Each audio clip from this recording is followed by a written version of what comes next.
Maxı idi, bilmirəm kim idi qardaş. O cavabdeh idi də əsgərlərin üçün. Dedi ki, bir dənə komandirə məruz edim ki, sən tulamısan, maşın bizim yanımızdasan. Deyirəm, ay qaqam, demə, qurban olum demə. Desən, mənə düşürdəcəklər maşından. Yox, demək deyəm. İndi, yəni həyatda mən hələ heç kim eləsənə yalvarmamışam da qardaş. Bilirsən, fikirləşdim ki, mənə düşürsələr, qalacam yerdə, bunlar gedirlər o tərəfə, mən qalacam belənsinə. Qardaşa bir 20 dəqiqə dilə tutmuşam, yalvarmışam, qurban olum demə, sən Allah demə. Komandir biləcək gəlib, mənə düşürdər. Bir dənə çatım ora. Ora çıtandan sonra dinən ki, Kamil maşındadır. Ondan sonra mən neyinirəm, o nə qərar verər, da narahat olma. Çatanda dedi ki, komandir Kamil buradadır, gəldi, mənlə görüşdü.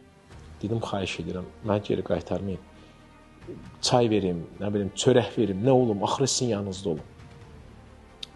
Dedi, yaxşı Kamil, buradasan. Elə sevindim. Elə sevindim, gecə idi, saat 2-dir. Çox tüfənglər, nə bilim, o səslər, bilənlər bilir. Mən də öz üzərimə düşəni elədim. Şükür Allah olsun. Yəni, o tarixə yazıldı o günlərimiz, o vaxtlarımız. Heç vaxt onu unutmaq olmaz. Elə oğlanlar, döyüşçülərimiz var ki, bugünkü xalq onların adını çoxsun bilmirlər, üzlərini tanımırlar, amma düşmən anasını ağladıblar. Ordumuz belə güclüdür. Bax, vura-vura, döyə-döyə, öldürə-öldürə gedirik. Bizim ordumuzun qabağında heç kim dayana bilmir. Allah'a olmaz.